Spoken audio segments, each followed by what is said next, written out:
All right, here's a quick update on my 2013 KTM 690 Enduro R. I've done a few mods to the bike since the last video that I posted, and so I thought I'd just share those with anyone who's interested in doing this to their own bike. So as you can see, it currently has Supermoto wheels on it. These are the OEM wheels from the 690 SMCR.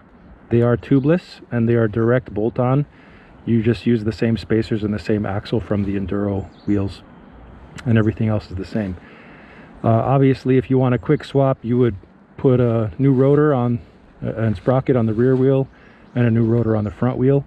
The main difference is the front rotor is a 300 millimeter on the Enduro version and a 320 on the Supermoto version.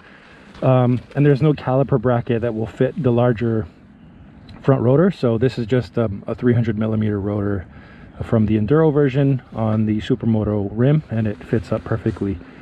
The other mod that you would need to do for this, because the fork legs are a little narrower, you would need to put a little gap in the actual fork guard with a Dremel, so that the tire actually doesn't rub on that. And of course the brake line and the speedo sensor cable fit inside the fork still, so if you're going off-road, it won't catch anything and it still fits perfectly. Related to that is the front fender. This is a KTM 640 LC4 front fender. You could put any front fender on there, or you could leave the Enduro fender on, of course. I just think it looks a lot better with this fender on here. So yeah, it kind of completes the look of the Supermoto. The windscreen is also a KTM OEM windscreen. Well, it's a Power Parts windscreen, and it just helps direct some of the air off of your chest into your helmet, so it's a little better for highway riding. Related to that is the Go Cruise throttle lock. So it's a very cheap form of cruise control. Works very simply. You just open the throttle, push the throttle lock down, and the throttle itself doesn't move.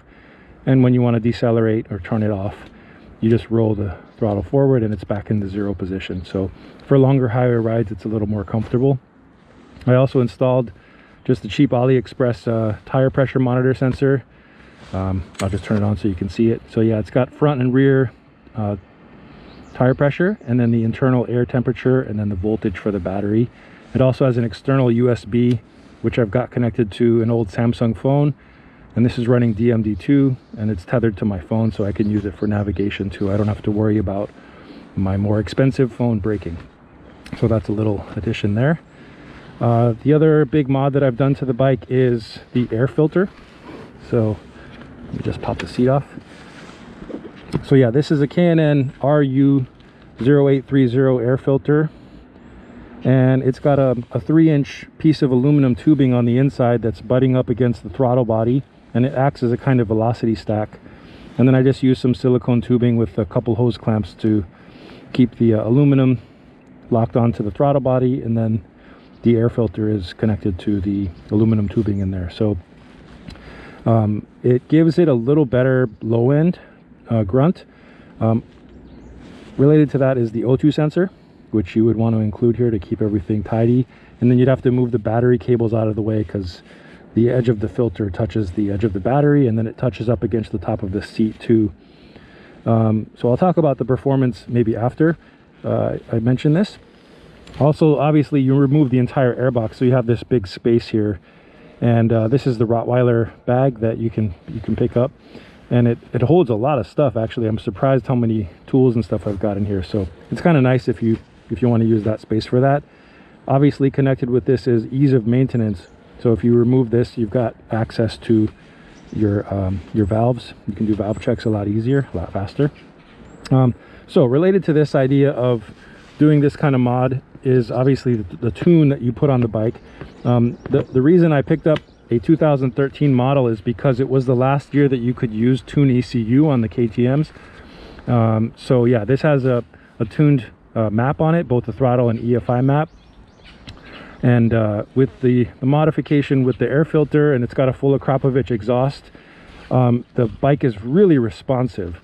I don't have access to a dyno, so I'm not sure what the horsepower is. It feels like it's a little better than stock, so it's probably around 70-ish, but it just feels like a really well-tuned carburetor.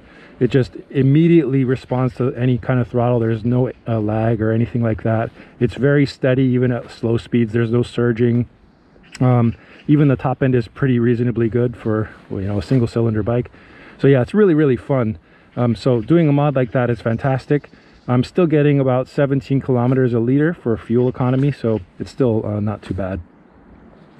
I think that's about it. Other than those few things that I mentioned, I'm sure there's a couple little things that I forgot, but just my quick thoughts on this bike.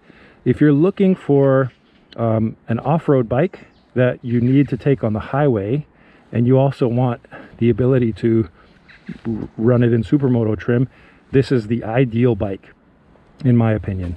I've had a 500 EXC, which is also an amazing motorcycle. And obviously you can plate that bike. It's a dual sport. It's really a road legal dirt bike, right? The power is amazing. The weight to power ratio is really, really good. I also put Supermoto wheels on my old 500 EXC, but on the highway it really struggles. It's really buzzy. And of course the maintenance intervals are much more frequent than the 690. So for my personal use, I really enjoy having a motorcycle like this where I can put Supermoto wheels on it. It's a really easy swap. It gets on the highway, no problem. It does highway speeds without any issue. It's of course still vibey because it's a Supermoto, but it's not as bad as a smaller displacement engine. And also you have the access to use it in stock form with the dirt wheels, and it's a lot of fun. It's obviously not a hardcore enduro bike, but for doing, you know, light off-road and kind of a lightweight adventure bike, I think this is one of the best machines that you can get. So